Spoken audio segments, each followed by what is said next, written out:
महाराष्ट्र राज्याचे माजी मुख्यमंत्री तथा खासदार अशोक चव्हाण यांच्या मार्गदर्शनाखाली व भोकर विधानसभेचे आमदार श्रीजया चव्हाण यांच्या उपस्थितीत दिनांक 2 नोव्हेंबर 2025 रोजी मुदखेड शहरातील विविध प्रभागात कार्यालय परिषद, नगर परिषद, विशेष रस्ता अनुदान अंतर्गत विकास कामांचे श्रीजया चव्हाण यांच्या हस्ते भूमिपूजन करण्यात आले। यावेळी शहरातील प्रभाग क्रमांक 1 मधील ओम शांती केंद्रापर्यंत व महादेव मंदिर परिसर, सीसी रस्ता, नाली बांधकाम, प्रभाग क्रमांक 2 भीमनगर मधील समाज मंदिराच्या संरक्षण भिंतीचे बांधकाम, स्मशानभूमीकडे जाणारा रस्ता व नालीचे बांधकाम, प्रभाग क्रमांक 4 सीसी रस्ते व नालीचे बांधकाम, प्रभाग क्रमांक 6 सीसी रस्ते व नालीचे बांधकाम, मुंढा अंतर्गत विविध ठिकाणी रस्ता व नालीचे बांधकाम, व्यंकटेश नगर येथील रस्ता व नालीचे बांधकाम, कृष्णानगर येथे रस्ता व नालीचे बांधकाम, उमरी चौक येथे ओपन स्पेस, संरक्षण भिंत, वडार गल्ली येथील अंतर्गत रस्ते व नालीचे बांधकाम, वसंतनगर तांडा अंतर्गत सीसी रस्ते व नालीचे बांधकाम, शहरातील इत्यादी ठिकाणी विकास कामांचं भूमिपूजन करण्यात आलं।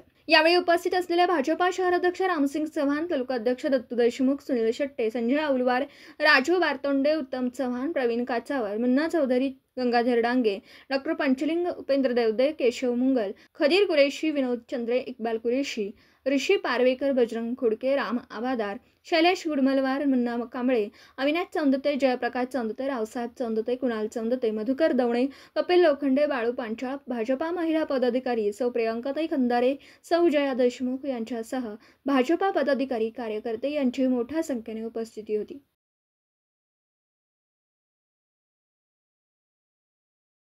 सगळ्यात मोठं निधी आपल्या कार्यकाळात झालं हे मान्य केलं पाहिजे। आदरणीय साहेब, भाभीजी, त्यानंतर आपण खरंच ते म्हणतात शंकरराव चव्हाण साहेबाचा वारसा आणि विकासाचा वारसा चालवणारा कोणी असेल, आदरणीय आमदार श्रीजयाताई चव्हाण आहे। ते आज मुदखेडमध्ये सिद्ध झालं। ह्या गोष्टीचा मला अभिमान आहे। येणारा काळ ताई नगरपालिकेचा आहे। नगरपालिकेमध्ये म्हणल्यासारखं आपल्याकडं 100च्या वरी इच्छुक फॉर्म आलेले आहेत आणि त्यामध्ये 20 नगरसेवक निवडून जायचे आहेत, 3 क्रॉप मेंबर आहे, 1 नगराध्यक्ष आहे।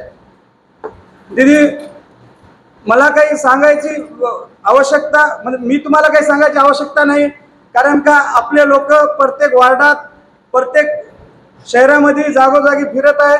माझं एवढं मत आहे दीदी, जनमत जे म्हणेल ते नगरसेवक आणि तो नगराध्यक्ष झाला पाहिजे, हे माझं प्रामाणिक मत आहे तुमच्यासमोर आणि आपण ते करसाल एवढी आशा बाळगतो आणि थांबतो। जय हिंद, जय महाराष्ट्र। मुदखेड शहरात विविध ठिकाणी आज जे उद्घाटन केलेले आहे, भूमिपूजन आज किती जागी केलेले आहेत?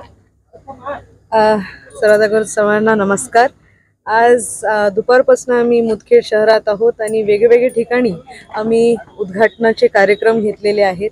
असं मोजून तर नाही, पण असं मला वाटतं 19 जागेला आम्ही वेगवेगळ्या रस्ते असतील, नाले असतील, कुठले सभागृह असतील, ह्याचे वेगवेगळे आम्ही उद्घाटनास केलेले आहेत, भूमिपूजन केलेले आहेत।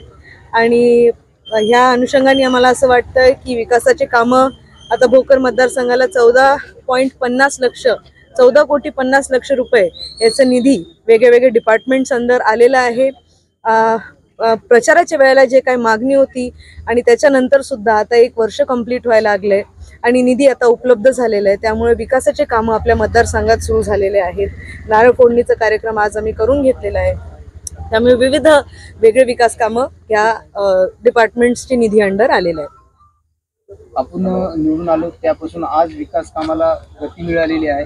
यापूर्वी आज जे आपल्या नागरिकांनी अनेक समस्या मांडलेल्या आहेत, त्याच्यामध्ये अजून कोणत्या समस्या आहेत? आज पण मी जेव्हा बहुतेक जास्तीत जास्त वॉर्डला फिरले तेव्हा थोड्या जागेत आमच्याकडे समस्या होते, त्या समस्यांना समजून घेऊन आज आमच्याकडे अधिकारी सुद्धा आमच्या सोबतच होते, त्यांना सुद्धा आम्ही इन्व्हॉल्व केलं ह्या गोष्टीमध्ये आणि त्यांचे आम्हाला सगळे गायडन्स मिळालेले आहेत। आम्ही सुद्धा लवकरात लवकर जे लोकांची समस्या असतील, पाण्याच्या संदर्भात म्हणावं किंवा लाईटच्या संदर्भात म्हणावं, त्यात लवकरात लवकर त्यांना समाधान कसं करून घ्यायचं प्रयत्न करत आहोत। स्थानिक स्वराज्य निवडणुका आता लवकरच होणार आहेत, त्यासाठी आज कार्यकर्ते आपल्याकडे 100 आहेत आणि इच्छुक फॉर्म तुमच्याकडे 100 आले आणि जागा 20च आहेत, त्या संदर्भामध्ये काय बोलणार?